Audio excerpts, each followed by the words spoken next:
Hi friends, welcome back to my channel Karthika Pugar's Passion. இந்த தீபாவளிக்கு நான் பாதாம் ஹல்வா தாங்க செஞ்சிருக்கிறேன். அந்த வீடியோ ரெசிபி தான் உங்க கூட நான் ஷேர் பண்ணிருக்கிறேன். அதுக்கு நான் first 350 grams of பாதாம் எடுத்துக்கிறேங்க. அதுக்கு அப்புறமா நல்லா கொதிக்க வச்ச தண்ணி 1 கப் எடுத்துக்கிறேன். 350 grams sugarங்க பாதாம் அளவுக்கு ஈக்குவலா எடுத்துக்கிட்டேன். Next இந்த குங்குமப்பூ தாங்க இதுதான் மெயின் மீன்ஸ் அந்த ரிச் ஃப்ளேவர் தரதே இந்த குங்குமப்பூ தான். அதுக்கு அப்புறமா நெய் 200 ml மில்க் வந்து எடுத்துக்கிறேன். ஃபர்ஸ்ட் நான் வந்து இந்த குங்குமப்பூவை பால்ல போட்டு ஊற வச்சிரறேங்க. நம்ம ஃபர்ஸ்ட் கொஞ்சம் போட்டா போதும், அதுக்கு அப்புறம் கலர் தேவைப்படும் போது நம்ம அப்பப்ப இடையில ஆட் பண்ணிக்கலாம். இந்த எடுத்து வச்சிருக்கிற குங்குமப்பூவை நான் ஒரு 100 ml மில்க்ல வந்து நான் அப்படியே ஊற வச்சிருவேன்.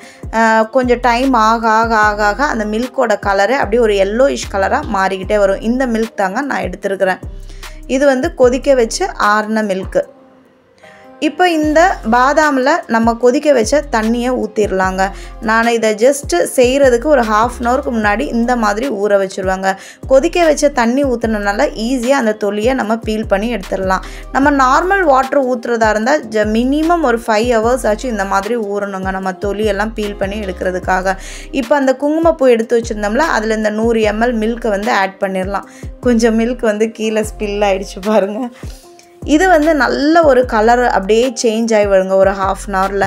இப்போ இத ரெண்டையுமே நான் அப்படியே செட் பண்ண விட்டுட்டேங்க. 1/2 an hourக்கு அப்புறமா அழகா தொலி எல்லாமே நான் பீல் பண்ணி எடுத்துட்டேன். நெக்ஸ்ட் வந்து நம்ம மிக்ஸில போட்டு கிரைண்ட் பண்ணி எடுத்துறலாம். கொஞ்சம் கொஞ்சமா போட்டு தேவையான அளவு நம்ம மில்க் அப்பப்ப ஆட் பண்ணி நம்ம வந்து இத அரைச்சு எடுத்துறலாம். அரைக்கும் போது ரொம்ப கவனமா இருக்கணுங்க. நம்ம ரொம்ப சாஃப்ட் பேஸ்டாலாம் நம்ம வந்து அரைச்சிர கூடாது.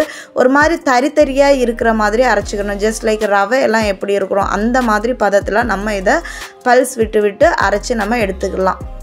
நான் இன்னைக்கு யூஸ் பண்ணியிருக்கிற மில்கோட அளவு பார்த்தீங்கன்னா மொத்தமே ஒரு 250 ml மில்க் தாங்க நான் வந்து ஆட் பண்ணியிருக்கிறேன்.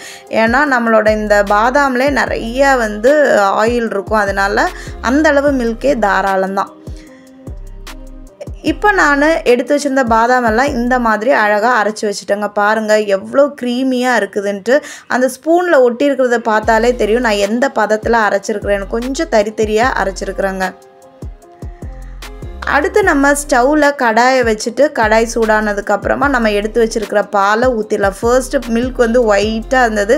இப்போ அந்த குங்குமப்பூ கலந்தோடனே பார்த்தீங்களா எப்படி ஒரு yellow கலர்ல மாறி இருக்குதுன்னு. இது நம்ம கொதி வந்ததுக்கு அப்புறமா நம்ம அரைச்சு வச்சிருக்கிற அந்த பாதாம் பேஸ்ட்டை இதில் தட்டிடலாம். இந்த ரெசிபியில் ஒரே ஒரு கஷ்டம் என்னென்னா நம்ம விடாமல் இதை வந்து கிளறி விட்டுக்கிட்டே இருக்கணுங்க. இல்லாட்டி இது வந்து கடாயில் அடி பிடிச்சிரும். அது ஒன்று தான் இதில் கொஞ்சம் சிரமமான விஷயமே. அதை தவிர இந்த ரெசிபியை நம்ம ஒரு ஜஸ்ட் 1/2 an hour சூப்பராக பண்ணி எடுத்துடலாங்க. பாருங்கள் இப்போ நல்லா அந்த கலர் சேஞ்ச் ஆகி வருது பாருங்கள். இந்த மில்கையும் அந்த பாதாமோட பேஸ்ட்டையும் நல்லா நம்ம மிக்ஸ் பண்ணி பிளெண்ட் பண்ணி எடுத்துக்கிடணும். கொஞ்சம் இந்த மாதிரி ஆனதுக்கு அப்புறமா நம்ம சுகரை வந்து கொஞ்சம் கொஞ்சமாக ஆட் பண்ணிக்கலாம். சுகர் ஆட் பண்ணதுக்கு அப்புறமாவே அதில் நிறைய தண்ணி விட்ட மாதிரி இருக்கும். மீன்ஸ் நமக்கு கிளறதுக்கு கொஞ்சம் ஈஸியாக இருக்கும்.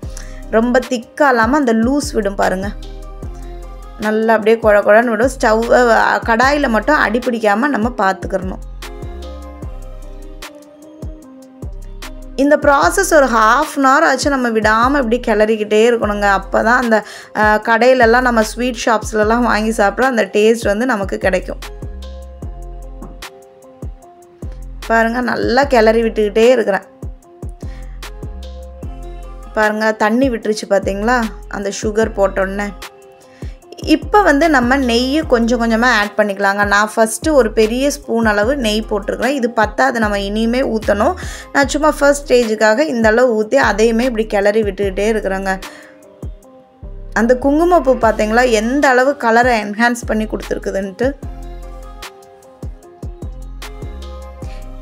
என்னோட பசங்களுக்கு இந்த ரெசிபி ரொம்பவே பிடிக்குங்க. அவனுங்க ரொம்ப விரும்பி சாப்பிடுவாங்க. அதனால நான் இதை கொஞ்சம் நிறையாவே இந்த வாட்டி செஞ்சு வச்சுக்கிட்டேன்.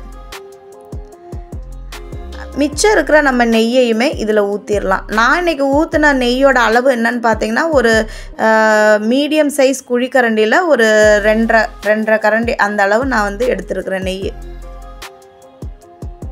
இப்போ பார்க்குறப்ப ரொம்ப நெய் இருக்கிற மாதிரி இருக்கும், ஆனால் ஃபைனலாக இது அப்படியே கட்டி ஆகிடுங்க மொத்தமாக. இல்லை இந்த அளவு நமக்கு தாராளமாக இருக்கும்.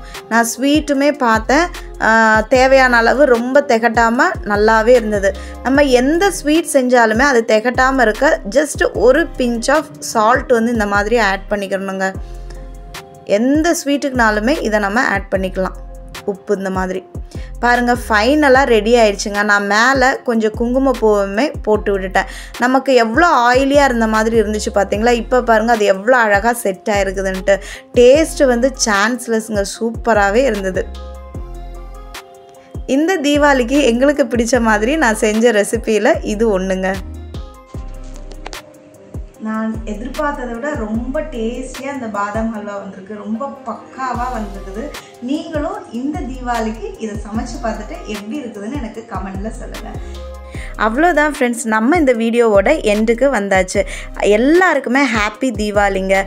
தேங்க்யூ ஸோ மச் ஃபார் வாட்சிங் my video. Please subscribe my channel. Bye.